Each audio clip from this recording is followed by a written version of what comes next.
Hello. I know I've got a lot of new subscribers on here. I know a lot of you come from AJ. So I thought now is the time to officially introduce myself. You feel me? So, my name is Tigran Tarawali. My mother is from Armenia. My father, half Sierra Leonean, half Russian. So, I'ma break this down for you. I used to be a drug dealer and drug addict. I used to be a waste man, criminal, a negative individual. Well, let me not say negative individual, but I engaged in negative activities. You feel me? Now, on the other hand, I'm healthy, I'm clean, and I'm motivated. You feel me? To continue on this path of transformation, to continue on this path of evolution. So I'm gonna break down a little bit of how I started, where I came from, all the way at the beginning, how certain traumas led me to make certain decisions in my life, and how those decisions ultimately created more trauma that I eventually had to overcome, transmute, alchemize into power, into positivity, into presence alone. So I was born in Russia. I moved to the UK when I was 3. My father was abusive to my mother. I'll be honest, I truly believe he is a narcissist. However, I always craved his attention. Although I never received it, I craved it. You feel me? So, okay, already beginning, I'm developing daddy issues, father issues, abandonment, not having direction, not having purpose. Also coming to the UK, didn't speak English. I experienced my fair share of racism and isolation. What I came to recognize is that I wasn't being isolated or segregated against because I was not from the UK. It just so happens that is my energy. I'm a black sheep, I've always been misunderstood, never fit in. So as I'm growing up, no father, never feeling like I belong. My mother at the time engaged in a relationship with an individual who's the father of my brother, who also was a waste man, weak man, no drive, no determination, no nothing. So I never had a strong male figure in my life. I had one present in the form of my grandfather, but he wasn't, he was back in Russia, so he wasn't actively in my life. So, carrying on, let's fast forward. As I'm growing up, misunderstood, isolated, never fit in,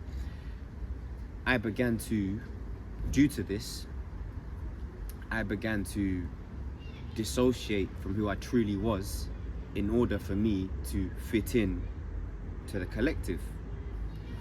Luckily, I maintained the majority of my personality, but over time, I slowly began to lose myself.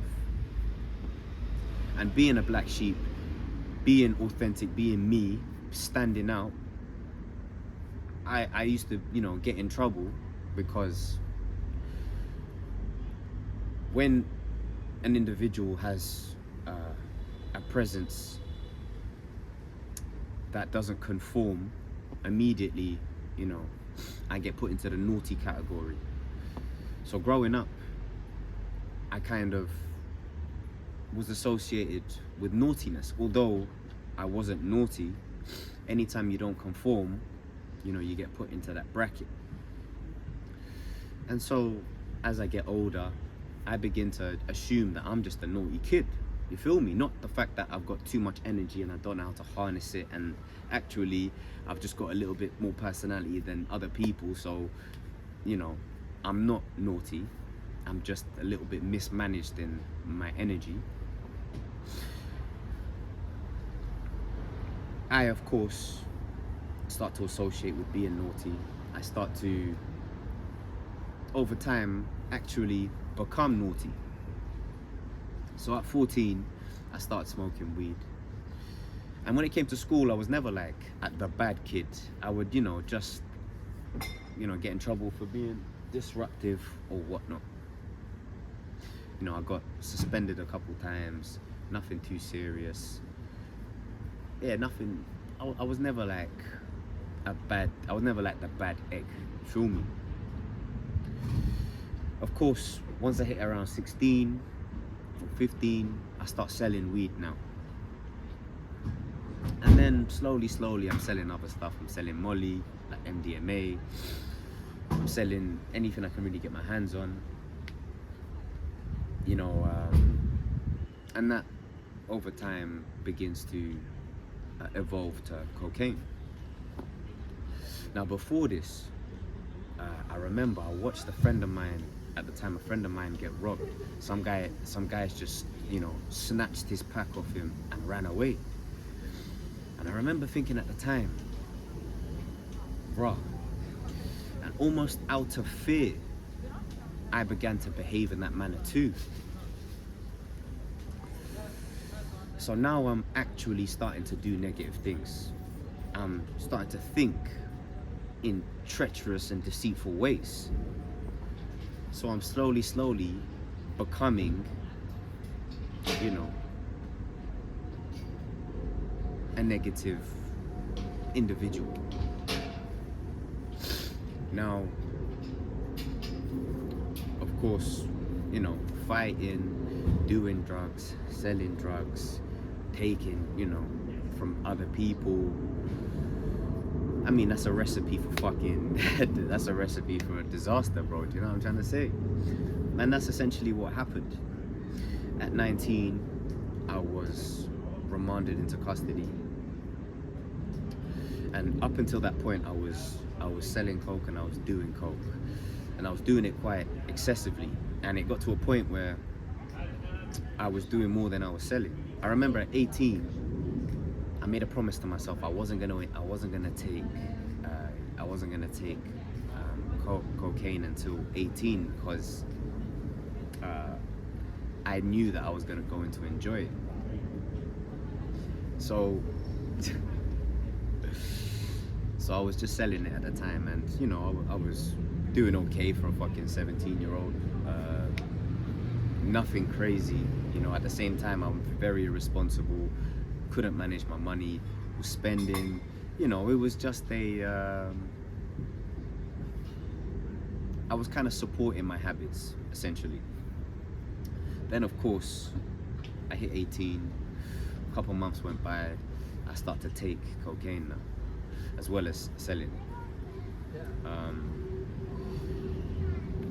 And I was a horrible drug dealer, bro. It would literally be just to fund my habit. Like, I would sell just enough to make the money back in order for me to continue doing it. Now, at the time, I had a whole heap of open cases. I was actually at this point in a lot of trouble, but me being delusional, me thinking like, nothing bad could ever happen to me, I continued being a fool. And one time I assaulted an individual, and police literally drove past as I done it. And I remember at the time them telling me that I had 9 pending cases. Anyway, after that one time getting arrested, they remanded me into custody. Now, I've come on the wing with the same attitude that I had when I was on roads. And I don't have no people. I've always been alone. I've never really had anyone on my side, you feel me? So I've come in to a new place where I don't know nobody. I've never been jailed before. I don't know the situation. And I've come with an attitude. So I remember the first week, I must have been rude to like multiple people that were friends. And they kind of run the wing at the time. And then that same day, man got jumped by all 3 of them. you know. And obviously,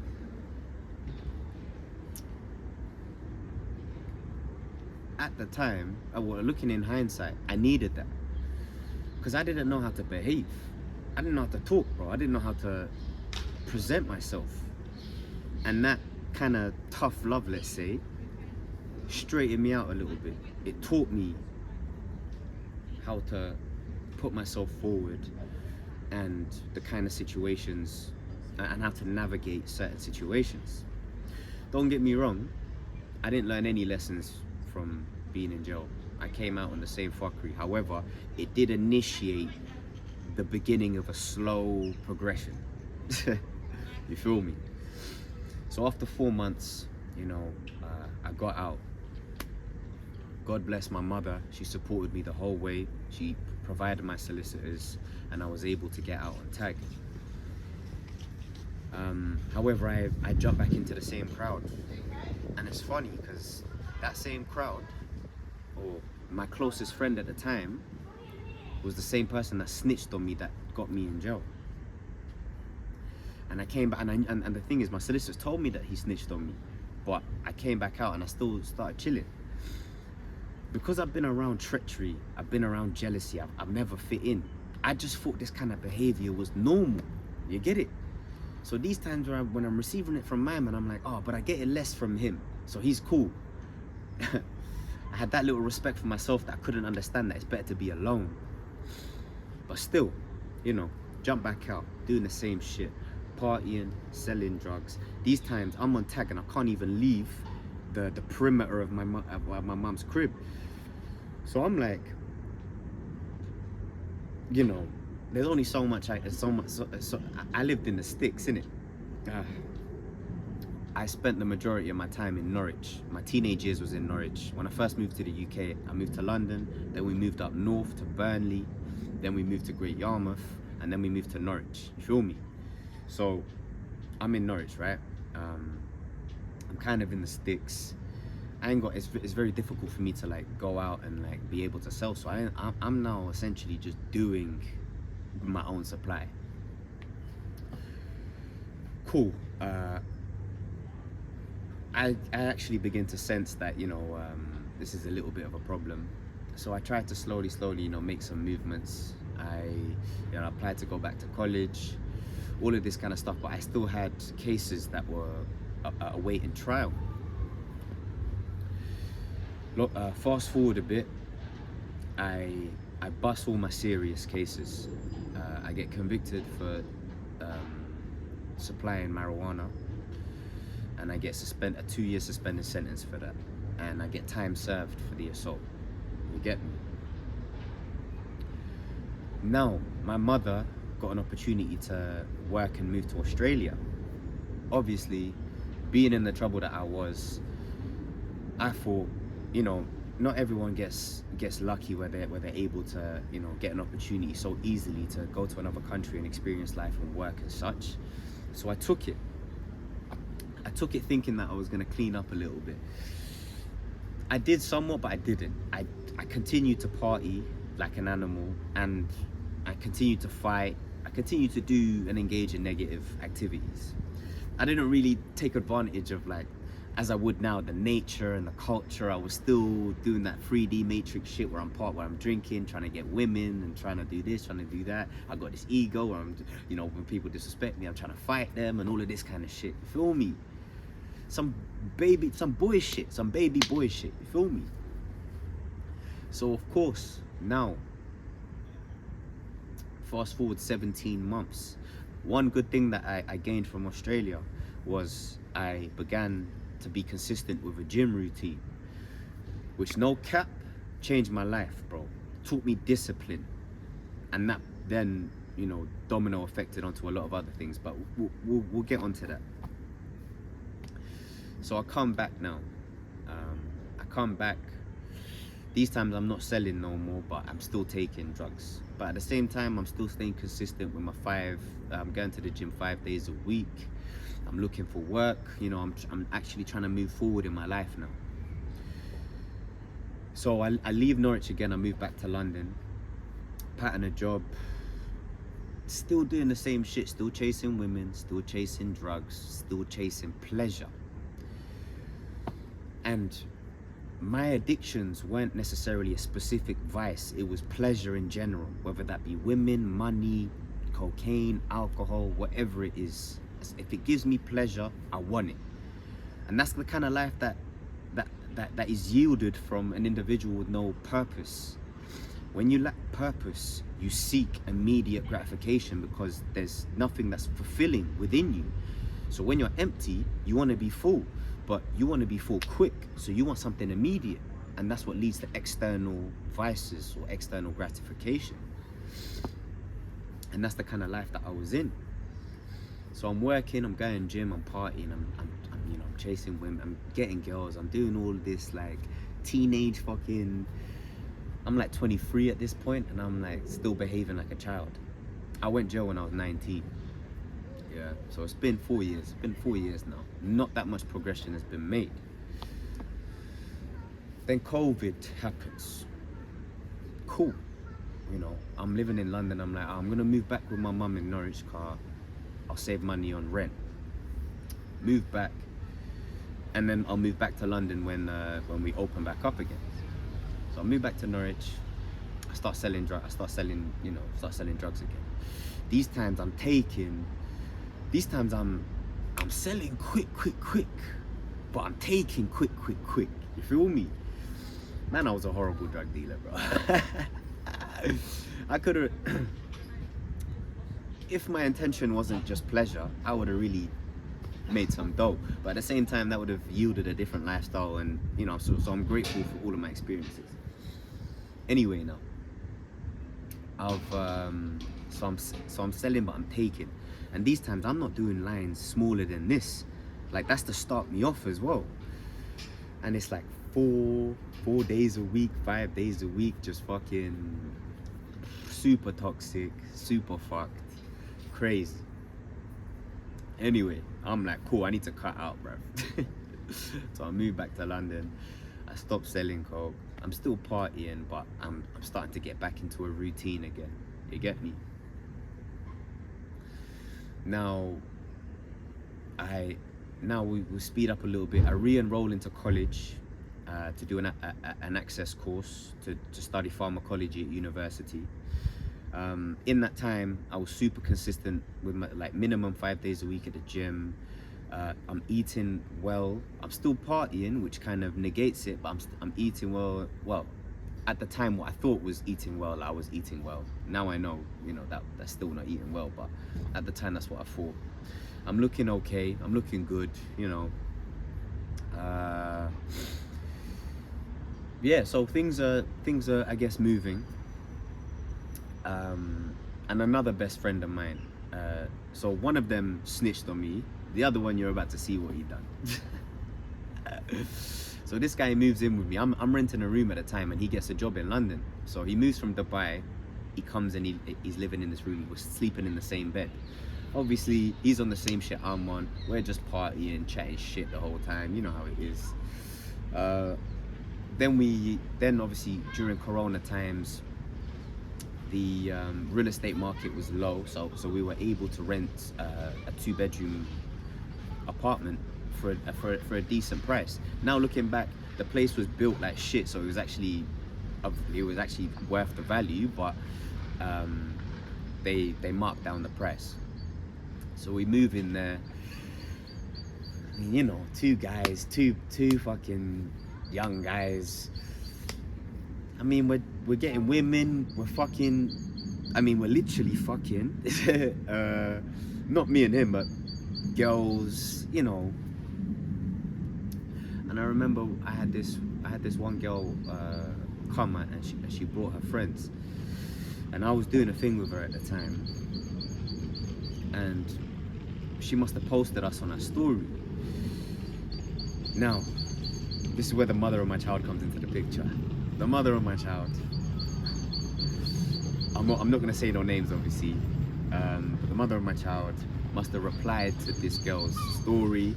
This girl has invited her to come through. This girl's told me that this girl's coming. I've thought in my head, ding, I'm getting laid twice tonight, boy. You get what I'm saying? obviously rolls through, and I should have seen it, like, knowing everything that she's done now, I should have seen the signs, but it's very hard to see something when you're in it. You feel me? When you're operating at that perception, it's very hard to see where the problems are. So she comes, I end up leaving with her, leaving the girl that I was doing a thing with at my place, yeah, and I left with her, innit? That's pretty scandalous, I'm not gonna lie. That was all me, fuckery. Anyway, so we go back, we're awake for like 3 days. I meet her daughter, and me and her daughter have an immediate connection. Like, our souls knew each other. And me and the mother, it wasn't so much an immediate connection, but more of like a comfortability. I just felt comfortable. I've never felt like comfortable like that, the way that I felt with her. Now I understand why, because her placement in my life was to trigger the evolution that it did, that led to me being the man that I am today. However, at the time I was none the wiser, so I'm like, oh, well, it feels different. I've got a mad connection with her daughter. You know what? Let's make it happen. Why not? So I remember telling her, I was like, yo, listen, you're fucking 30, I'm 24. We're both drug addicts, bro. You have a daughter, yeah? Let's fix up for your daughter and actually make this the fuck happen. Like, build a family, like, do something. She's like, yeah, let's do it. Effective immediately starts doing coke behind my back. I find out. I'm like, right. I look at her daughter and I'm like, you know, when I came into the picture, it was around the same time that my father left. Having the connection that I did with her daughter, I almost felt an obligation to honor her. And I knew that there was only one way that she was going to turn out, being with a mother. So I was like, you know, with the savior hero complex, like, oh, I'm going to come and I'm going to save the day. That's not how it works. Little did I know that the mother of my child was actually fucking my best friend, who was my roommate. Oi. Treachery. I didn't figure this out until a long time afterwards, but you know, I saw the signs, I saw the red flags, and that was actually quite difficult for me to overcome, because it wasn't what they done, it was what I allowed to happen, because I saw all of the signs. However, I chose to remain in the situation, therefore betraying myself, you know. So it took me a while to forgive myself for what I allowed to happen. However, you know, that's closed now. Feel me? So I'm with her, and you know, she's a damaged individual herself. She's gone through traumas in the past herself, and instead of learning and evolving from that, she chose to perpetuate and continue the same cycles of behavior. So there was nothing but drama and problems anytime I associated with her. However, these times I'm still taking vices and being intoxicated, so I'm very reactive. So I'm reacting to her provocations. So it got to a point where I didn't know what the problem was, because I'm just as bad as she is at this point, because every time she provoked something, I'm reacting. I remember now, she got pregnant.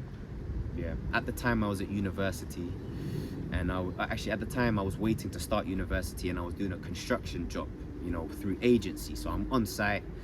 I remember coming back one time, and her tits have just grown, and I'm like, bitch, you're pregnant, bro. Like, what are you even playing for? Yeah? Like, no, I'm not, can't be pregnant.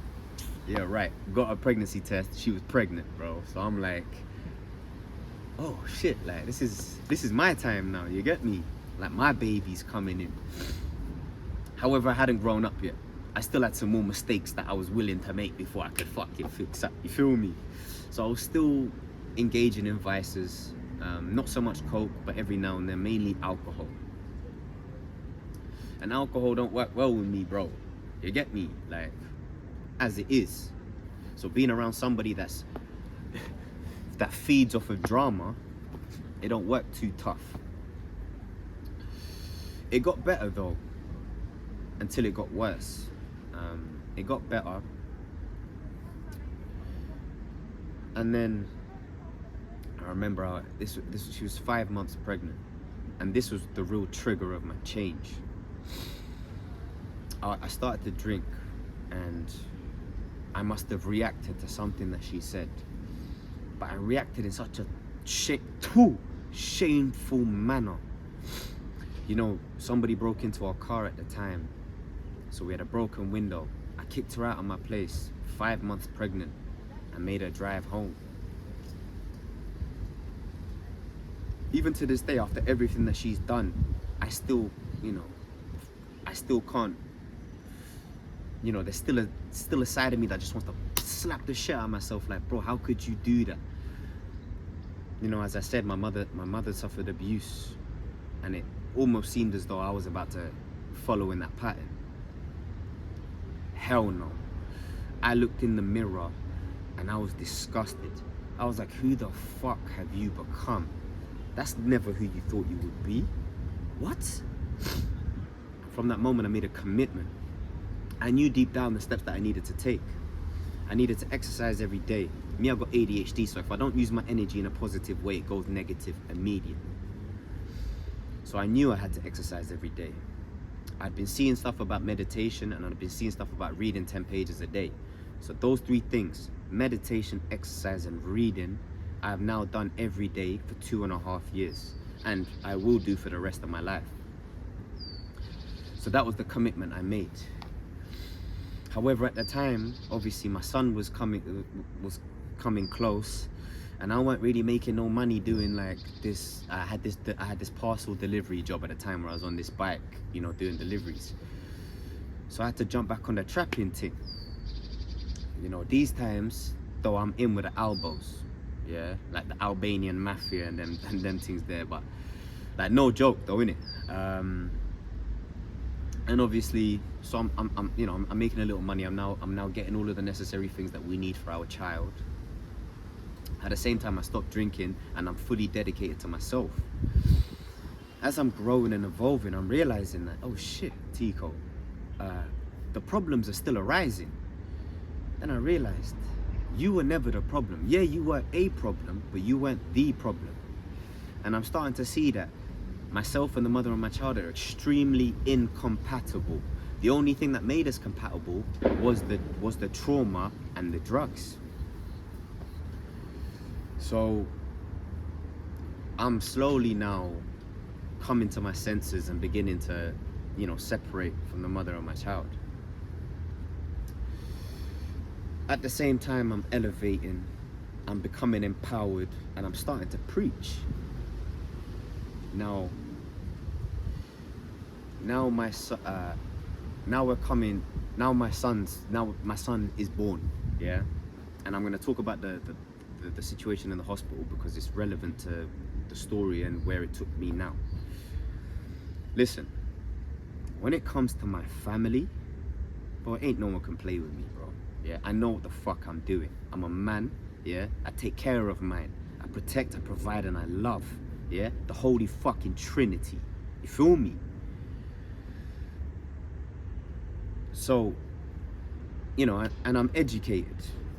I know the things that could go wrong with a newborn child, and I made sure that I was able to deal with anything that could go wrong. So I made it very clear to midwifery and the doctors. I said, listen, thank you for everything that you've done. It means the world to me.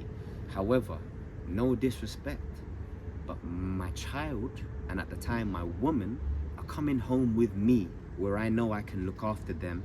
I know I can be there if anything goes wrong. Listen, anytime you don't conform, the matrix begins to fucking start glitching out. Obviously, everyone's like asking hella questions. No, but you can't do blah, blah, blah, blah, blah. I'm like, no, listen, you can't tell me shit. I'm taking my child and my woman, and we're going home where we're safe. Obviously, they're asking her the same questions. She's saying the same shit, not with the same energy, obviously, but she's saying the same shit. So now a midwife comes to do the final test on my son. She's checking the oxygen saturation, yeah? She has this machine. I remember I look over and she tells me, oh, your son's O2 saturation is 88%. That's below average, you can't leave. I'm like, Show me. She's like, leaves, comes back with another machine and another midwife, does his O2 saturation and it's 98%. I'm like, what? You have a duty of care. You're bound by oath to have a duty of care that you have just betrayed by lying to me, the father of this child, for your own selfish agenda, just because we're not conforming to what you think is normal. I told her, get away from my son. You are not allowed to be around him anymore. You have just betrayed your oath and betrayed us. Doesn't work like that. So we end up leaving. Now, I assume in order for the midwife to cover up her supreme negligence, she put in a referral to social services, a completely false referral saying that I was super aggressive, I was screaming, I was swearing, and I was doing a whole heap of shit. It's now been proven that I wasn't, but we'll get into that. So social services now come. Obviously, the mother of my child has been involved with them before. As you can probably assume, similar situation happened with the father of her first child. Obviously, you know, I was lied to and made believe that something else took place, but now I understand what really happened. So I'm like, ultimate protective mode. You're not coming into this house. My son is safe. Now, in hindsight, that was the wrong way to have handled things.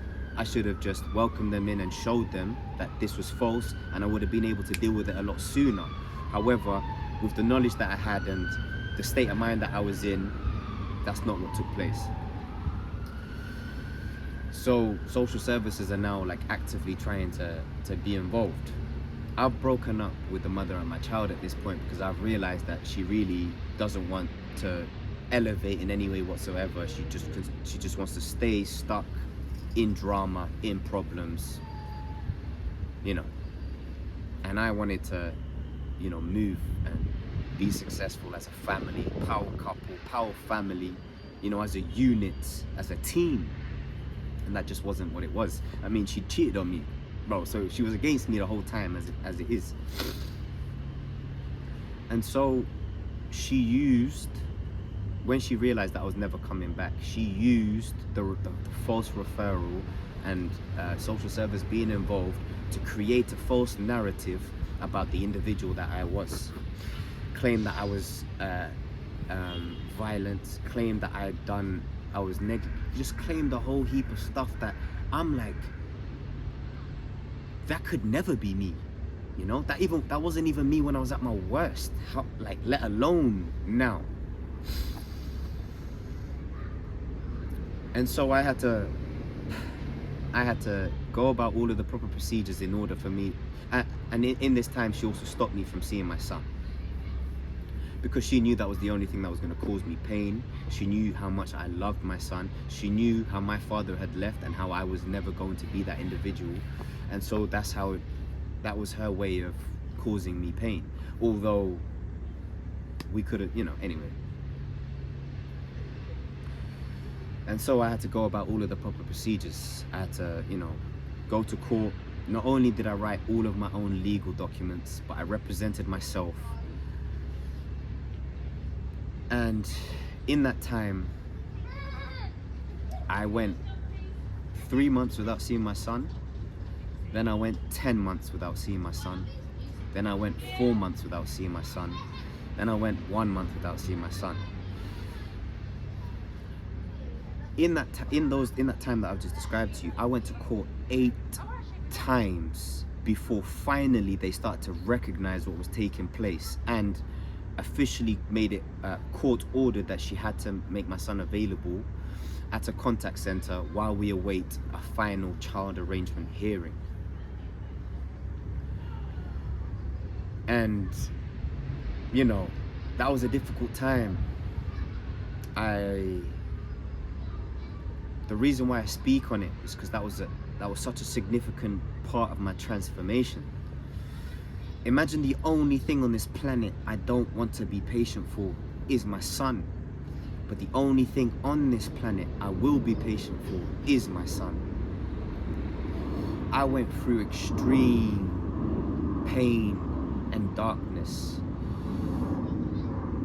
And I wanted to take things into my own hands. Trust me. But at that point, the individual I was becoming required more of me.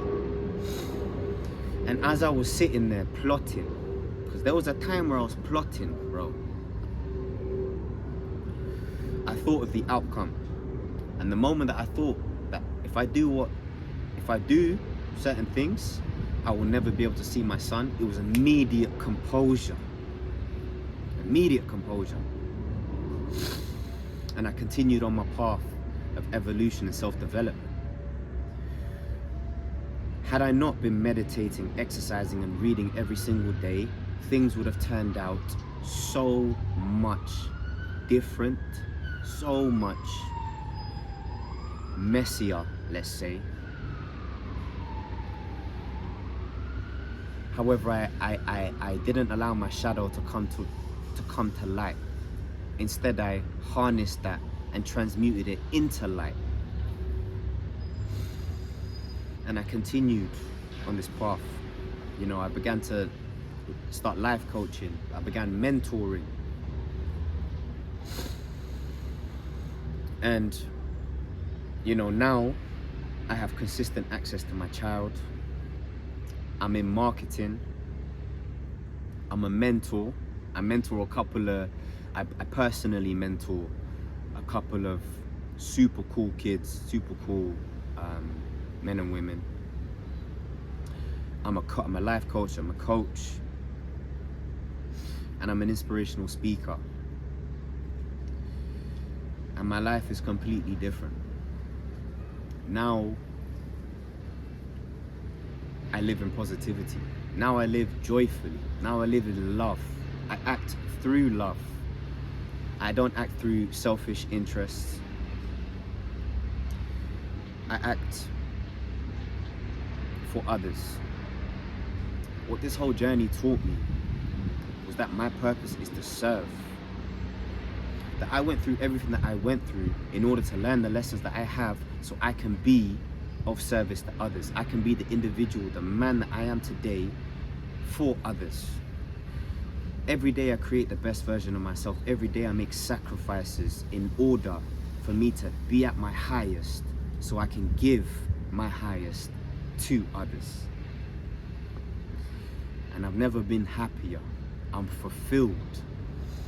I've got friends now. I went a long time alone. I'm a lone wolf. I don't really, although I unconditionally love people, I don't really like people. And having gone through the treachery that I went through, it took me a while to step back out.